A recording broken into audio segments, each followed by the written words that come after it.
Hello and welcome to another episode of Nothing Ventured with me, Aarish Shah. Today in the studio with me, I have Maureen Haverty.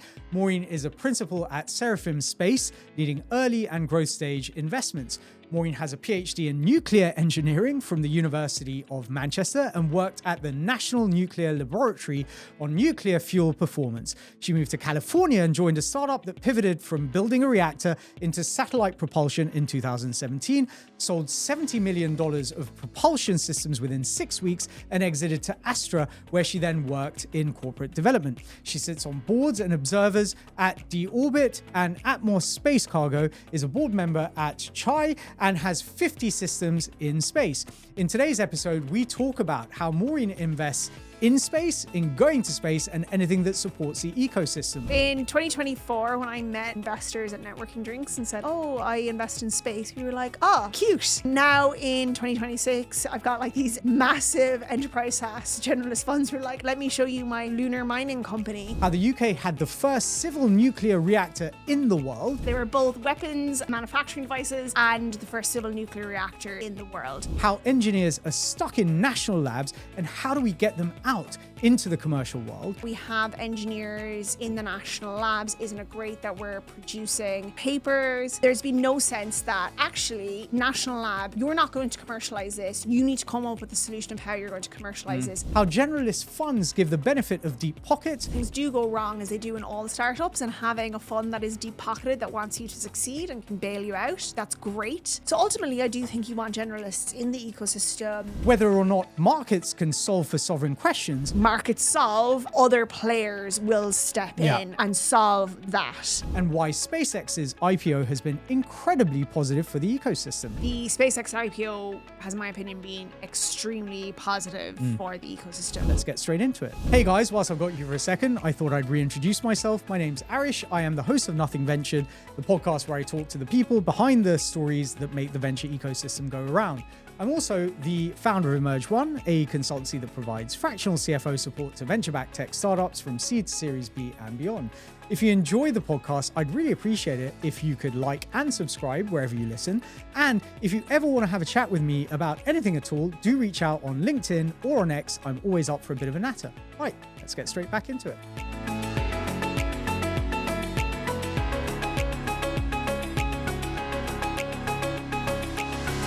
Maureen, really great to have you in the studio with me. Thank you so much for joining. Thank you for having me. No, I have been looking forward to this for a while. You and I sat on a panel on Space Tech, about a month or so ago. It was really exciting because the one I'd done probably about 2 years prior, or maybe a year or two prior, it was still quite a, it was still quite not theoretical in the sense that, no one was building for space, but theoretical in terms of how much of that was going to lead to kind of venture style outcomes. And it sounds like, I think, everything has kind of moved on quite significantly over the last couple of years, for sure. I agree. I think, I'm making it my mission in 2026 is like, I'm sick of talking about theoretical applications or what can be done.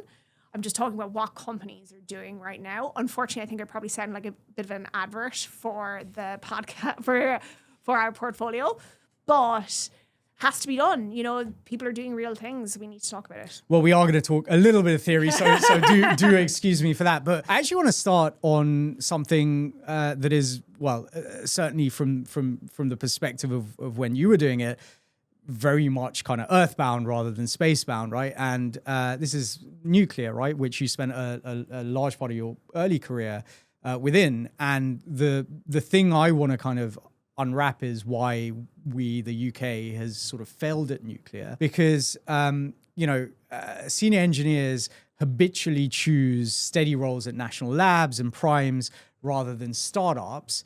When that happens, what are the trade-offs that policymakers are making between institutional stability and industrial commercialization, and which costs of that misallocation are you willing to kind of accept?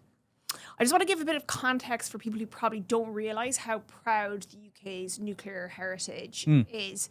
So the UK had the first civil nuclear reactor in the world. We beat the US, we beat the French, we beat the Russians. Those nuclear reactors were so good that when they were declassified, the North Koreans copied them line by line from the schematics and built those reactors in North Korea because they made such good weapons-grade plutonium. So they were both weapons manufacturing devices and the first civil nuclear reactors in the world. So that heritage has been there, for over 60 years. The reactors that we rolled out in the UK, the core technology there is actually forming the basis for the next wave of nuclear reactors throughout the world. And, we've had some of the most exciting fast reactor experiments in the world. So in both actual deployments and in research, and I'm not even talking about all the cool stuff that we do on the nuclear weapons program and the nuclear reactors on the submarines, we were world leaders. We have world leading science. Where are the startups doing it? Where are new reactors? What's gone wrong here? Just that's the background context of, how we were so good. What has happened since? And I think there are lots of things. I think we had this thing maybe 10 years ago, 12 years ago when I was working in the nuclear sector, is like, we were going to be the test bed for everyone else's reactors. The Chinese would come in, the French would come in, and they would use our amazing regulatory system and they get reactor approval. There was no sense that Britain would commercialize the technology that it has or build or do anything homegrown. I'm not saying that you have to be homegrown, but there was no sense that we would take that tech and roll it out to startups. Do something further with it. That we would do something with it. So, why have we reached, where are we right now? I think you've got spectacular nuclear scientists and engineers. I think nuclear is just one example of this. I think this is the case in many different industries. And they're stuck in the regulators. They're stuck in the national labs, which are great for science, terrible for commercializing stuff. And they are stuck in, I guess, in defense and space, you would call them the primes. They're stuck in EDF. They're stuck in just big old companies who are just not going to do anything new that's not their modus operandi. Governments have said it's fine. It's fine that China rolls out their reactors here. We don't have our own. It's great that we have engineers in the national labs. Isn't it great that we're producing, papers? There's been no sense that actually national lab, you're not going to commercialize this. You need to come up with a solution of how you're going to commercialize this. In my opinion, you need to get it out to startups. You need to get it out to, younger companies. So I think that's one key factor that's been a big cause of it. We're letting just talent and insight kind of rot in these big companies rather than pushing it out into a startup ecosystem. I think it's a story that, as you say, is paralleled across like many, many sectors, right? I had Jack Blackburn in yesterday. He's building a business that is essentially, I'm going to get the word wrong, but mechanotendinography. So essentially he's built sensors that can track the movement of your tendons, right? Which gives you very, very accurate kind of data around grip and gestures and all this sort of stuff, as opposed to kind of EMG and visual, right? That's a university spin out from Imperial. Now, the reality is that, as he said, there are so many kind of amazing researchers sitting in university labs, equally just not even thinking about that commercialization. We also know, obviously, there are other issues with spin outs, often, ruined cap tables and this sort of stuff. But it feels like what you're talking about is one level even further removed from that, where they're sitting in essentially government national labs, where there is just no incentive to do anything other than pursue the science, which is incredible. But unfortunately, as we've seen again and again, if the science then is not applied, it just goes to waste, right? I think there's no incentive at the national labs to commercialize it, but then there's no experience amongst the engineers of how to do that. And what are the right, and I guess what are the right bits of the technology to take out for commercialization? What are the right bits? How do you sell it? How do you make this into a product that someone wants to buy? How do you recover when you failed? What does failure look like? What does actually, closing a deal mean when if you don't close that deal, every single person in that company is not going to be able to pay their mortgage? these are all very frightening things for people working in a national lab to think about, but that's actually what you need to be doing at a startup. I think actually also, I guess maybe as Jack said, is like universities, I think maybe are a core part of the problem in the UK, in the sense that we're extremely proud, understandably, of our spectacular universities and the research system.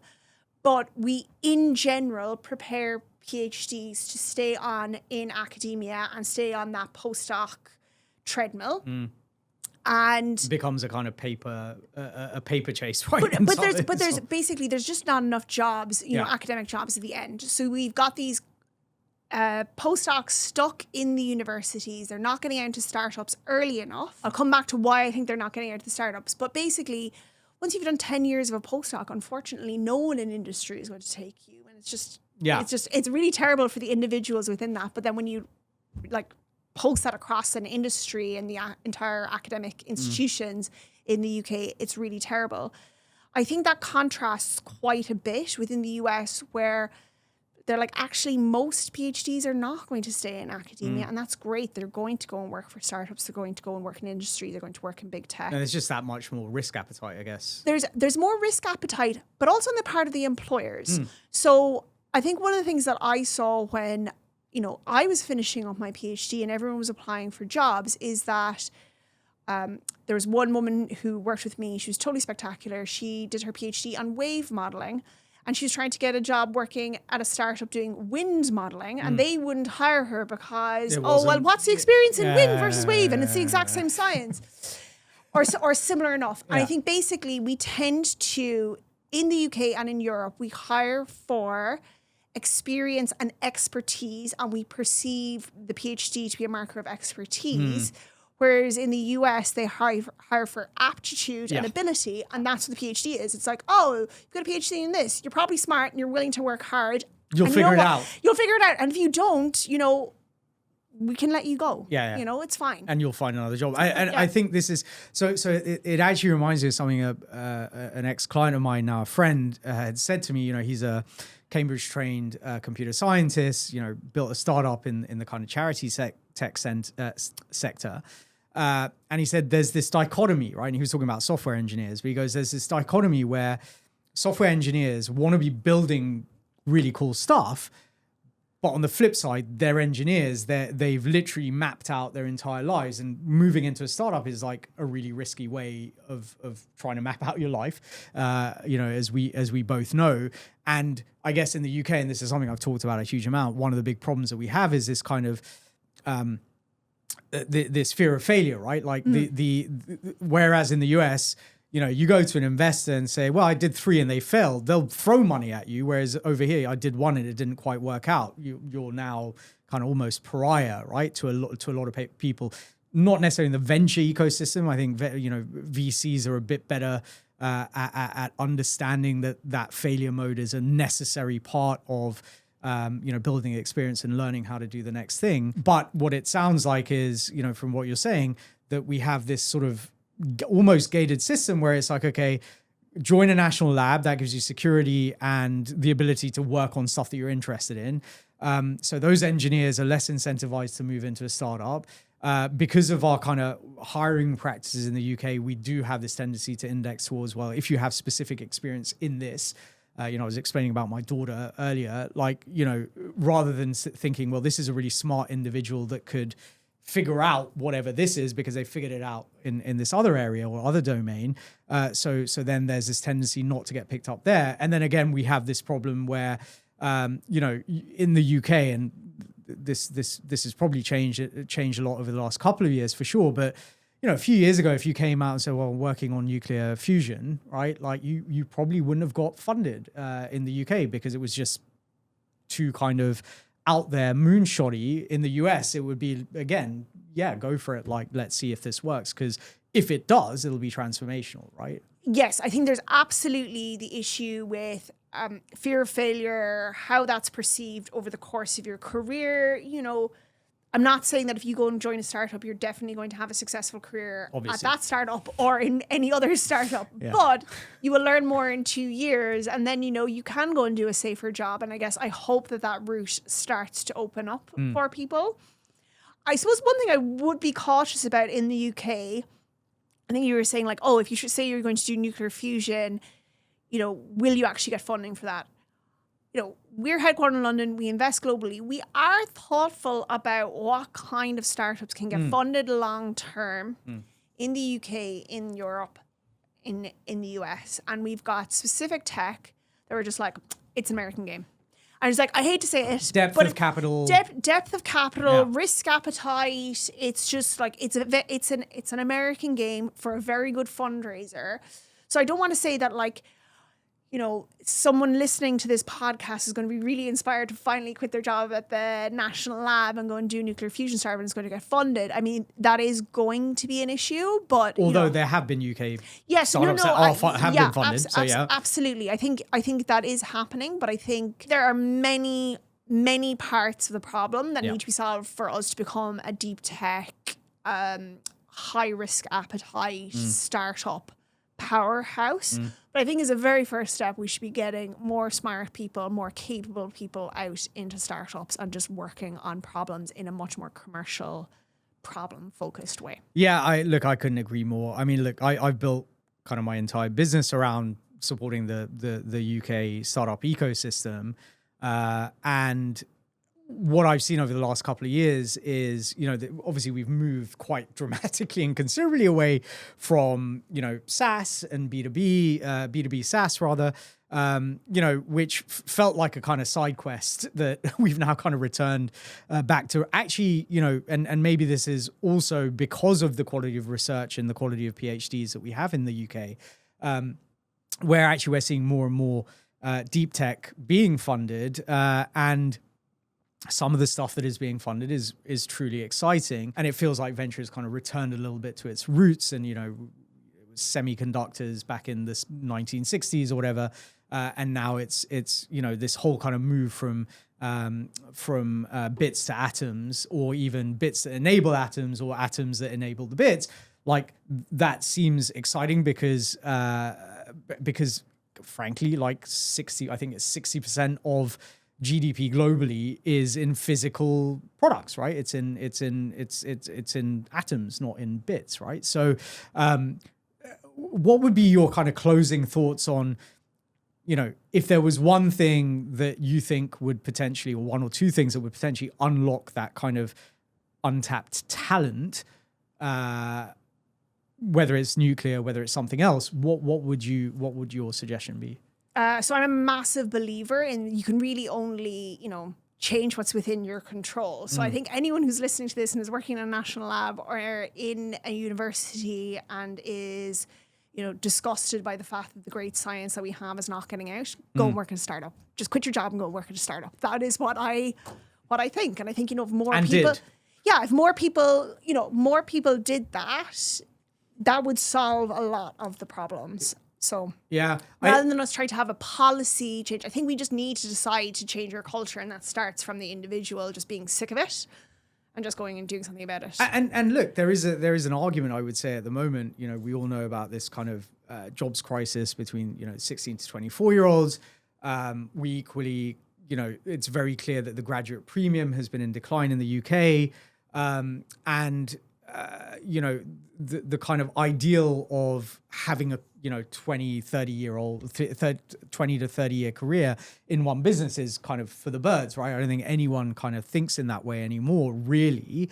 And actually, startups are a great way, as you said, they're a great way to kind of learn, experience, grow. Like, you will learn lots of wrong things, but you will actually learn what it actually provides. And I remember I worked for probably about 15 years before I joined the first startup that I joined, but it taught me a huge bunch of things that I would otherwise not have learned in kind of my in the earlier part of my career. Not that I was particularly corporate, but I think part of and the great thing is that you can move from startup to startup, right? And you can move from startup back to corporate, and vice versa. I think it's just this fear of instability that I think a lot of people are grapple with.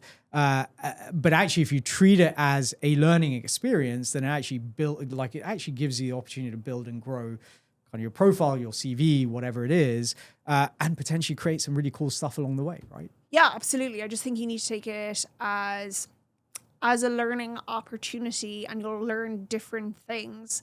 And then you just need to learn, like as at any startup, learn how to sell yourself and package it up as a good experience afterwards. Well, that's always a challenge. Okay, we're going to shift gears a little bit, right, and get back into that theoretical discussion that we mentioned earlier. And you know, space tech, I think, is a term that is probably, I wouldn't even say misunderstood. It's kind of understood, but I think it's also understood in a very specific way when it's a lot broader than that. And equally, it's sort of this question around whether it requires specialization and also, again, why has it become so kind of de rigueur of the moment now? Because many generalist VCs are now writing checks in space. Like on the panel that we were both participating on, you were the only space tech specific fund and investor. The other three panelists were deep tech investors who have invested in space tech, but they are generalist deep tech and software investors, right, as well. But they are increasingly writing checks into space. At what point does relying on kind of generalist capital become more of a liability? And what do founders lose in hands-on support and specialized judgment when that happens? Yeah. So in 2024, when I met investors at networking drinks and said like, oh, I invest in space, we were like, oh, cute. And now in 2026, I've got like these massive enterprise SaaS generalist funds who are like, let me show you my space weapon company and like, let me show you my, lunar mining company. So yeah, the game has totally changed. What are the pros and cons of having generalists investing in space? Overall, I think it's an extremely positive thing because the massive generalist funds are where the massive capital is. And as someone like scales towards an IPO, it is great to have them invested. It is great to have them invested maybe reasonably early because space does suffer from delays. Things do go wrong as they do in all the startups, and having a fund that is deep pocketed that wants you to succeed and can bail you out, that's great.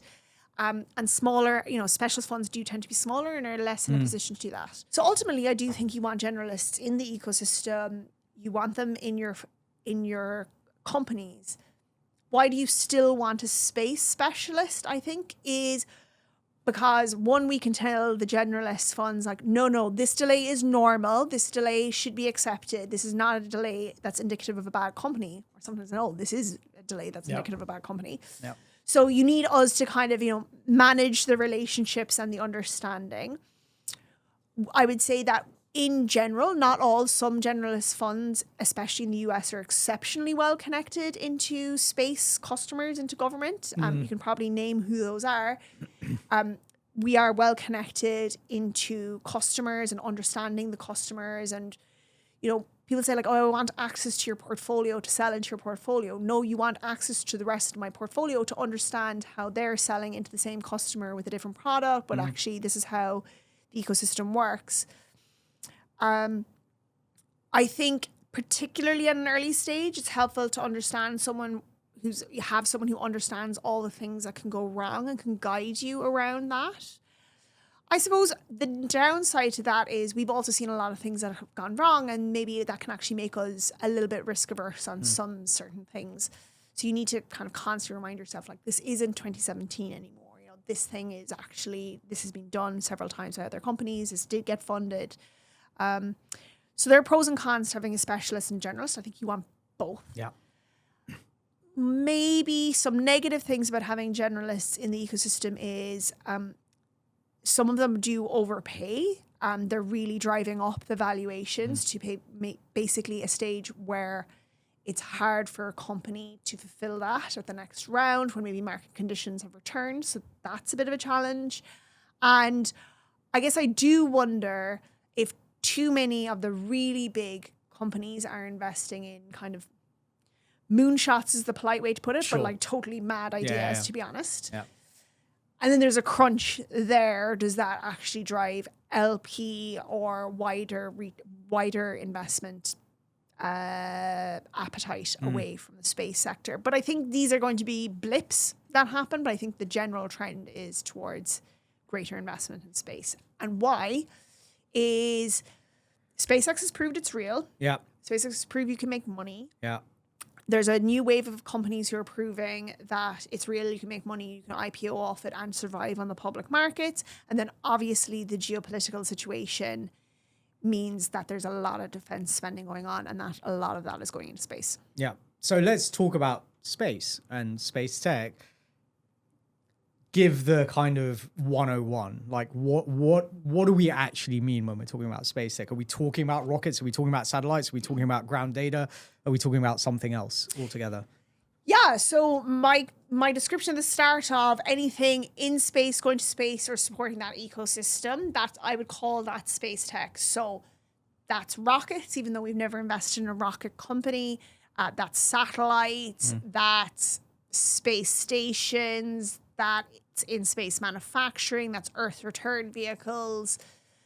What are you using those satellites for? For communications, for detection of other things that are going on in space, coming back to that geopolitical aspect, and then looking at what's happening on Earth. So intelligence, they're kind of the broad categories. And then where people maybe think less of space tech is anything that's using that communications data, that Earth observation data, and that position navigation timing. So maybe GPS, but we would consider you need to be a bit more sophisticated than just GPS to counter space tech. Companies are using that. That will be within our remit, and we think that's definitely part of space tech. Yeah, I mean, you talked about George Morton's startup earlier. It has ocean in the name, right? So it's but it is counterintuitively to an extent space tech, right? Because it's essentially data collection. So I think that's a really interesting example. And I think maybe some people would say, like, that's not space tech.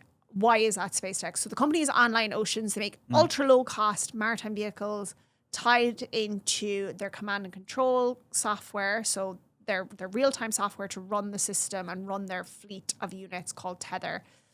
The way they communicate with each vehicle, the way they operate each vehicle, the way they get real-time data back from them and for any sensors they're hosting, that's all via Starlink. And it's really interesting that, second sentence they said when I met them was like, this company could not have existed 5 years ago because you could not have the real-time, affordable, high bandwidth communications that allows us to do all of what I just described. We've tried. We've tried alternatives to using Starlink. It just doesn't work. It's always that kind of, there are no bad ideas. There are only ideas that are too early kind of thing. Right? Yeah, exactly. And then I think that's going to be a really interesting wave of startups, are things that couldn't have existed 5 years ago without Starlink that are built around Starlink. I think there's a lot of interesting businesses to be built around that. Touching on that, right? Because I think it's worth considering this, right? Because having that sort of infrastructure in private sector hands, has both pros and cons. And we've just seen it, right, in a completely different sector with the US having essentially removed access to frontier models from Anthropic to non-US citizens or anyone that is not a US citizen, rather, right? So whether or not they are based in the US. So, I mean, there was incredible situation where I'm not sure how apocryphal this is, but I did read something somewhere where Anthropic's own employees were not able to use Fable 5 or whatever because they themselves weren't US citizens, right? Which is kind of crazy. And that's obviously caused a huge kind of ripple effect through the ecosystem and people trying to figure out how to, ensure that they can maintain sovereignty with AI. I guess with space tech, same sort of question I guess I might ask you is, okay, what if one fine day, whoever is in power in the US, turns around and says to SpaceX, Starlink, we don't want you offering this to, XYZ country, right? Like, surely there is a risk. All ecosystems are somewhat, they're ecosystems, right? So they're all reliant on all of this sort of stuff. But if you think about GPS, if you think about internet, those became global public goods because actually concentrating them in just one set of hands would be detrimental rather than beneficial. What are your thoughts on, do we need to create, does the UK or Europe or somewhere need to create an alternative to Starlink, in order to at least have that balance where you don't have one provider that, potentially could shut down, hundreds, if not thousands of systems? Yeah, it's the question of the day. I think, and I had very firm opinions on that, and they've evolved, and maybe my thinking will continue to evolve. So maybe I'll be cringing listening back to this podcast. Held loosely, sure. Yeah, I guess maybe a bit of background context in space and defense. So, there are regulations all the time about different countries and what individuals can access what tech. So there's ITAR, International Traffic in Arms Regulation, and that's what tech can be exported abroad or be even within the US be accessed by foreign nationals. And the scope of what falls within that and without it is hard to understand. It'll be some chips are allowed, some, but some enabling technology for an engine, or if you use this manufacturing technique. So there's a lot of regulations already there. I think GPS is a great example. Position, navigation, and timing. Governments and militaries have much better capability on all different features of that than individuals do, than different countries do. So we're regulating tech all the time and who can access what. And I guess what we're seeing right now and why the conversation is happening is that the consumer is being affected by that. I guess we haven't maybe had that so much in AI. We've had it in space. We understand with Starlink. Okay, so where do I fall on the Starlink and the reliance on Starlink? I think it's a really interesting example because, to my mind, it's a US, it's a US headquartered company. It is a US company, but it is not owned by the US government. It's not operated by the US government.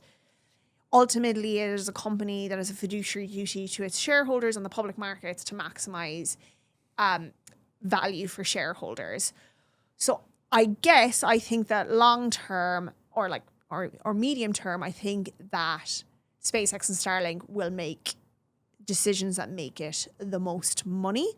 And, if there's money to be made and, SpaceX is not capturing that either because the US government is intervening and saying you can't sell to these people, or because a CEO changed their mind or anything like that, I think, markets solve and, other players will step in and solve that. Where I hesitate in is when, national government, international governments, international organizations like the EU, I think the EU does a lot of this, is, gets a bee in its bonnet about certain things. And tries to do these alternatives, or we need our own EU this or French that or whatever. France for cloud providers. And I think the problem is that they've cried wolf on this topic a lot. So I'm now really hesitant as to whether actually we do need it right now. So I guess, what am I telling you? Position is definitely evolving. I'm definitely trying to grapple with, do I think the free markets, the fact that SpaceX is a public company, the fact that it is a very powerful powerful public company and does have a lot more, and the profile of the profile of the founder, the ability to influence US government policy, etc., etc. Having said that, on the other hand, I think it's given they have such a dominant position, they have such a lead on the market. Will it be challenging for any private company to come in and provide an alternative service? So I think these are all things that need to be teased out. What I do have absolutely no conviction in whatsoever are things like the EU Iris Squared, which for people who don't know is, you don't even need to track it. It's not important. The EU wants to do a communications constellation. They've been talking about this for ages. I was at an event recently. The guy running it couldn't even put a date on when it's going to launch. It's like a consortium. It's going to take every important, and by important, I mean locally important company in Europe will get a little bit of the pie I don't think that's where the No, solution is going to be. it's kind of a talk fest. It's a think tanky type. I just think when you involve like governments in general, things slow down. And I think when you involve many governments, things really slow down. And I just don't think it's going to solve any of the problems that we might have. Because I guess the problem that you've identified is like, can someone build a business around Starlink right now if they're not a US business? And can they have high conviction that it's going to be there?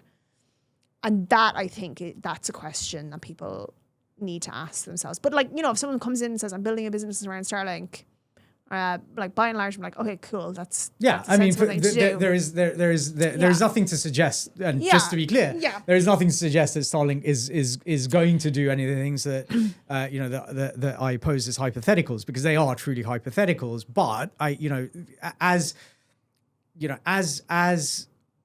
all of Western economies, both public and private sector, are thinking more and more about sovereignty and defense and all of these really challenging, key, deep sort of questions. That is a question that I guess has to be posed, right? And I think do markets solve for most things? Yes, they do, but there are, I think, some situations where public the public sector has to step in maybe a little bit.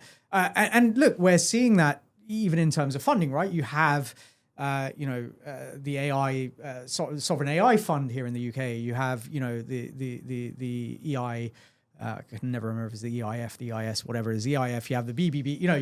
You have government institutions pumping money into private sector via venture and private equity, because hopefully they see it as net positive, right? But where I think that comes unstuck is when they try and do direct investments, right? I think that most people would argue is never a great thing when the public sector starts saying, okay, we're going to invest directly in XYZ startup, because that has all sorts of implications and connotations, right? But yeah, look, I mean, I think this is going to be an evolving situation across, again, multiple, like it isn't just space, it isn't just defense, it is AI, it is various other, sectors, whether that's energy security or anything else, whether it's because of the geopolitical situation here in Europe or in the Middle East, or whether it's the surge in Southeast Asia. These are clearly questions both at a policy level as well as a private sector company level that people will need to address one way or the other. And in addressing it doesn't mean they need to kind of therefore boldly go out and try and build an entire infrastructure to replace what's already there. But it means they just need to be cognizant of, okay, what is my risk mitigation should this happen? And okay, do we, where do we think we're on that spectrum of potential risk, right? And then you act appropriately and you make your decisions accordingly, right? So yeah, look, I think it is a super interesting situation, and one that will continue to evolve, exactly as you say. Yeah, I guess we'll revisit in a year and work out. I'll have to get you back on to see whether you've changed your mind again. Yeah, angling for it. Yeah. Well, I mean, talking about changing minds, when we first had this conversation, we were pre-SpaceX IPO, and I've just realized, my next question was still a hypothetical in the sense that it was talking about a world where SpaceX had not gone public. But actually the broader question is really kind of where we are commercially with space tech. SpaceX's IPO has channeled liquidity into the US. It's concentrated some of the scale over there.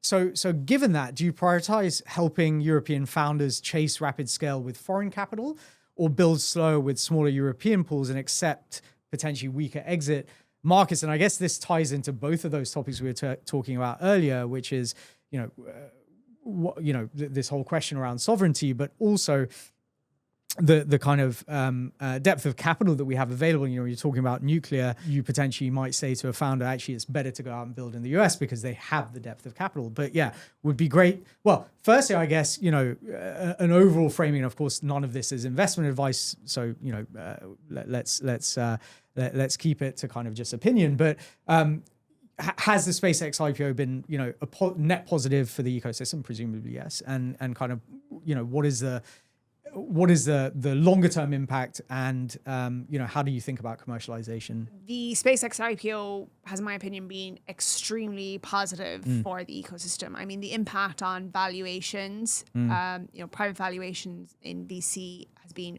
really positive. What SpaceX has achieved, in both launch with Starlink, now with Return to Earth, it has massively de-risked the sector as a whole from a tech perspective. And obviously then the revenue, which is now all in public domain, and the fact that it is profitable in certain categories has really de-risked it from a financial perspective as well.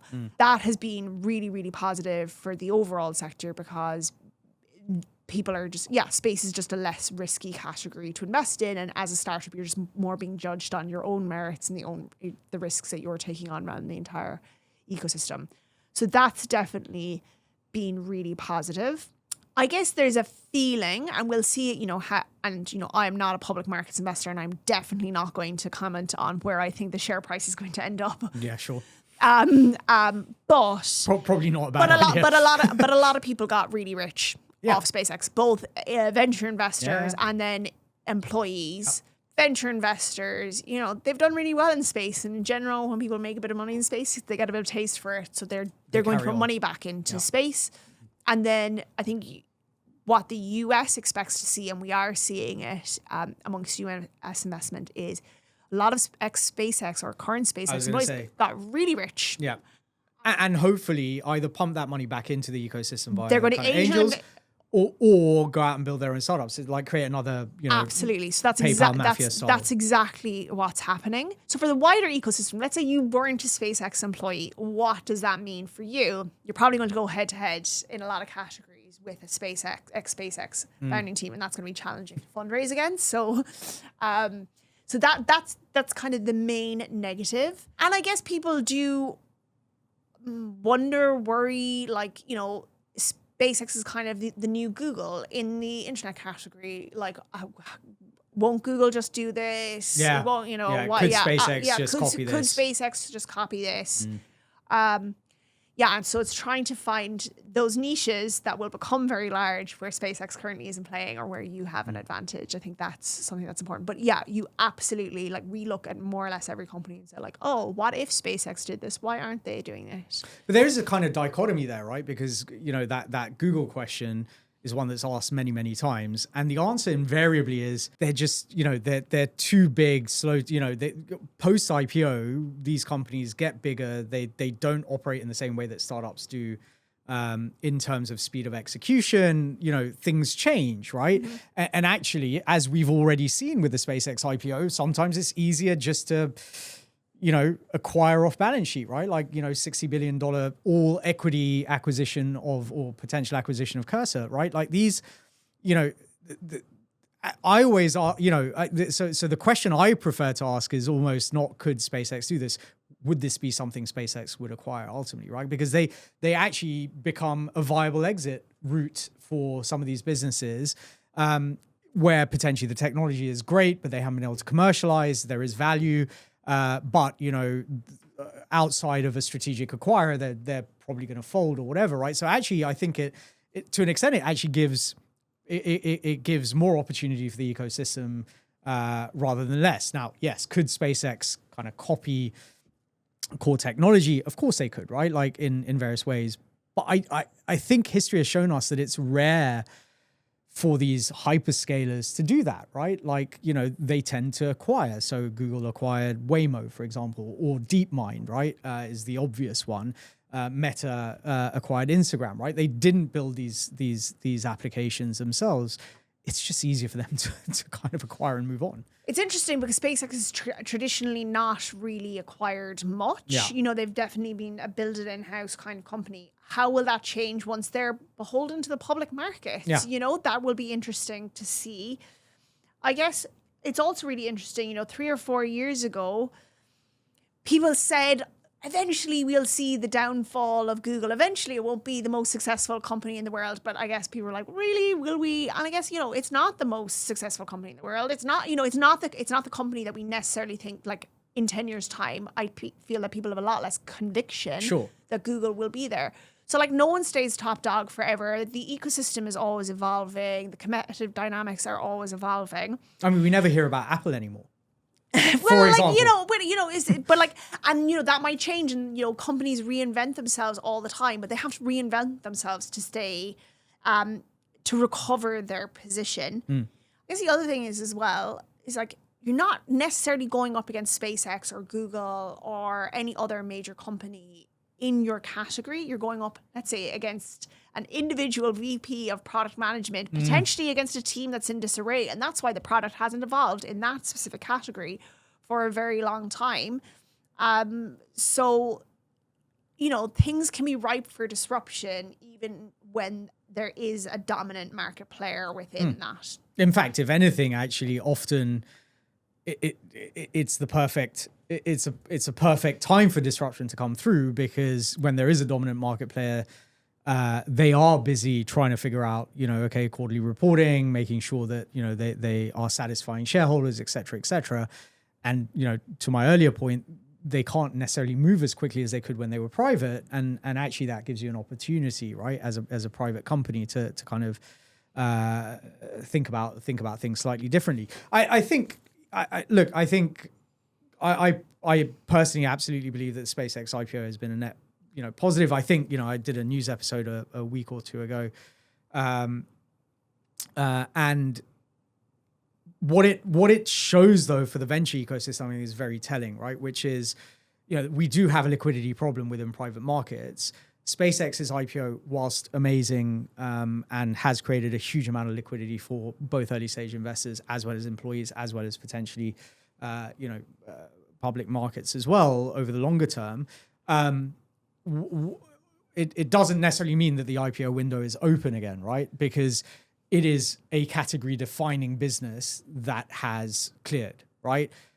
That's not to say that, there are going to be 10 more IPOs in the next 6 months or whatever, because the IPO window is open. It has opened. So I think there are things that, there are still challenges ahead for a lot of private companies.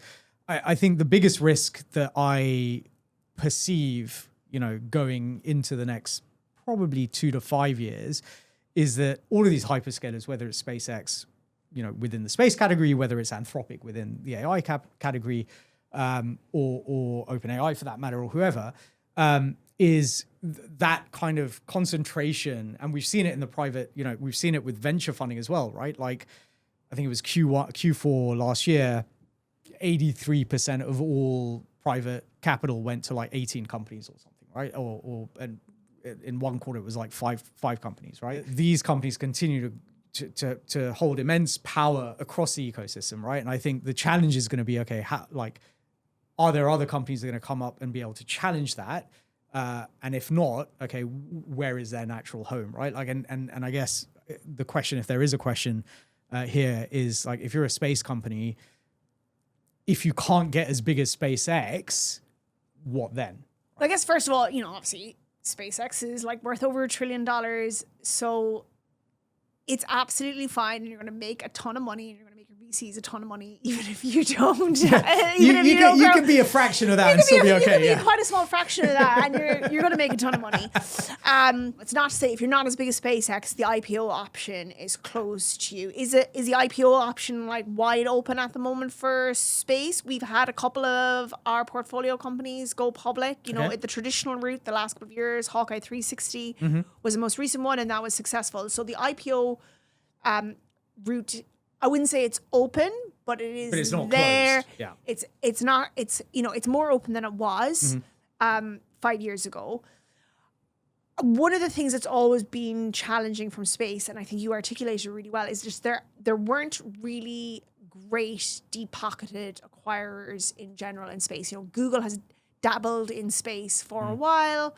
Otherwise, it would be the primes, presumably. It would be the primes. And the primes are not going to give you the valuation you want. Prime is not necessarily a bad exit, but it's not going to return the fund. By and large, it's not going to return the fund kind of exit. So I think, IPOs are still a great route. And then, the fact that SpaceX is now there, and the fact that more of the tech majors are looking at space again, because of the orbital data centers. And I think they will look beyond that. I think more players in an acquisition M&A would also be very good for the market as well. And if we start getting data centers in space, there's a whole bunch of companies that could be interested in that sort of stuff, right? So, absolutely. And I think a lot of them are looking at it, but I think sometimes people take that as like, oh, well, they're looking at it, therefore it's real. And it's like, no, these companies have massive budgets to spend on lots of speculative bets on their biggest potential driver of revenue long term. So I guess, when people say that a tech major is looking at orbital data centers, that doesn't mean it works. It does mean that they find it very interesting. That there is something there that is worth keeping an eye on. Yeah, worth keeping an eye on. Yeah.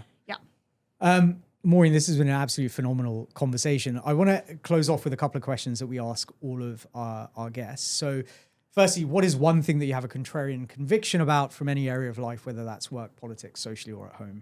This is very hard. I feel my life is nothing but contrarian, but one that's suitable for work is I think that the leveling up agenda is harmful to the UK's ability to be a startup powerhouse. I think that the startups are by and large going to come out of London. And why is that? Startups require a concentration of resources, particularly talent. For all of that labor mobility that we spoke about and being able to take a risk. You need to have conviction that if you lose your job on Friday, you can find and that's not going to happen, unfortunately, in a region where you've got one or two startups. So that needs to be London, and I think we should put all our eggs in the London basket.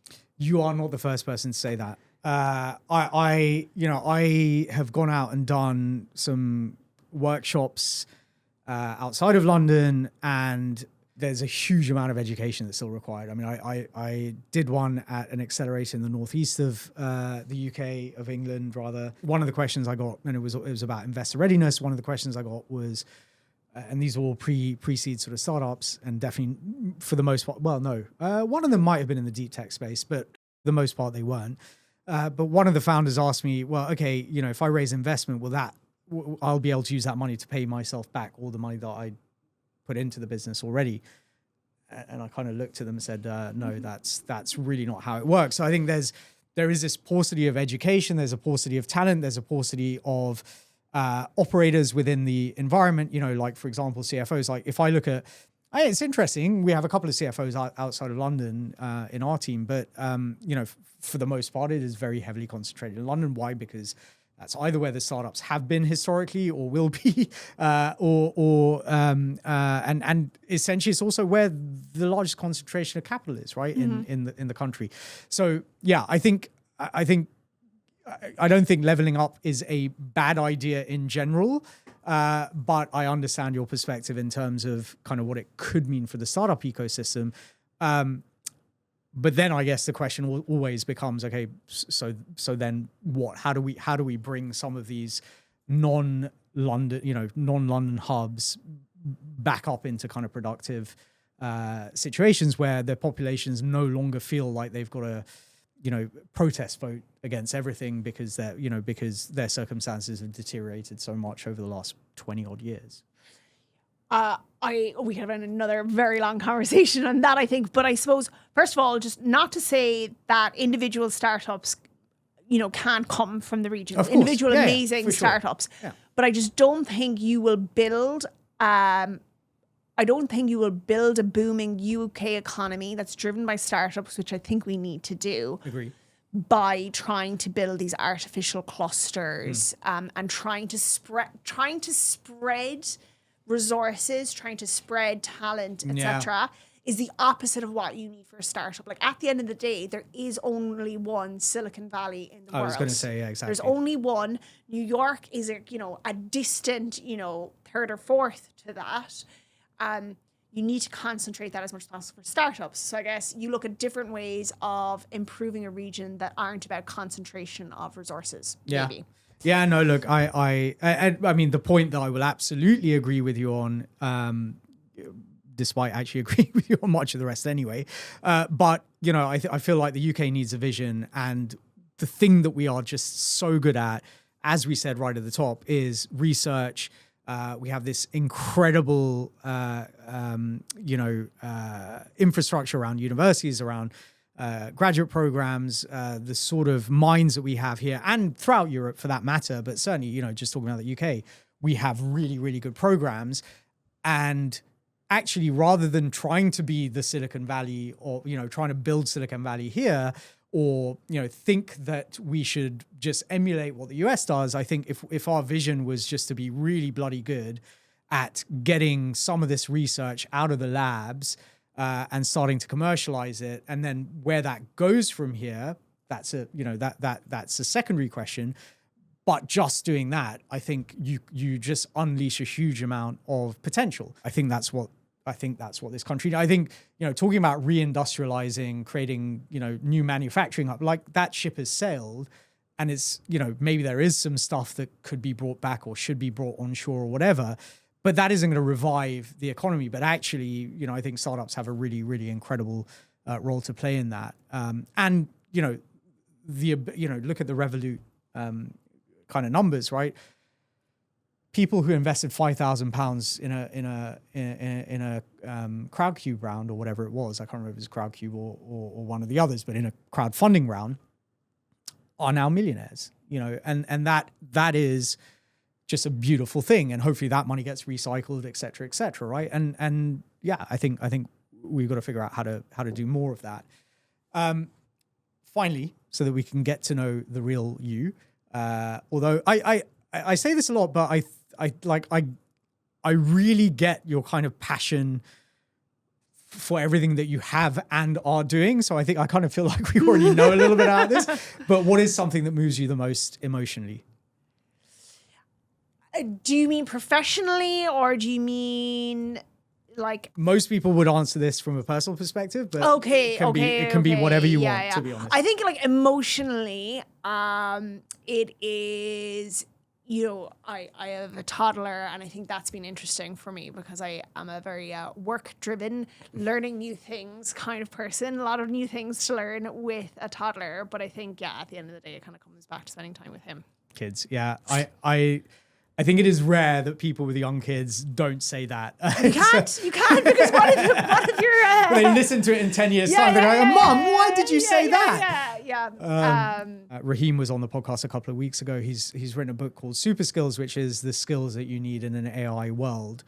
And the thing he talked about kind of with this question was, you have different versions of your child as they grow up, right? Mm-hmm. Your V1 is when they're a baby, V2 is when they're a toddler, V3 is whatever, right? As they continue to grow.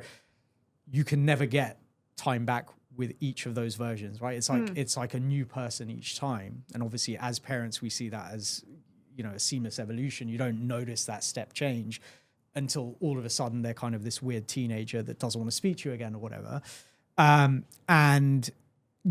His point was, and I think this goes not just for kids, it goes for your wider family, your parents, your brothers, siblings, and relatives in general. Like, in a world that is increasingly kind of online, and half of my emails are kind of written by AI now, as in the ones I receive.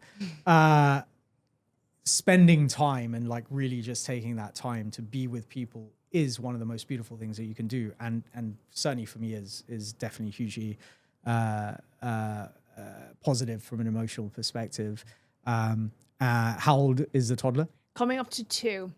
And I think the important thing is you can't store up with a child. You can't store up like, oh well, we'll just push through this and then I'll get 3 weeks to spend with you. Yeah, it's like because that child is gone. Yeah, we'll get to it on Sunday. Doesn't work when you have a toddler that's like, Mummy, I want whatever it is. Maureen, this has been absolutely phenomenal. Thank you so much for joining me. Thank you so much for having me. No, it's been an absolute pleasure. For the listeners, where can they find you online? Are you on LinkedIn? Are you on X? Where is the best place to find you on the internet? LinkedIn is the best way to find me, yeah. Okay, amazing. Well, thank you so much. And it's been an absolute pleasure.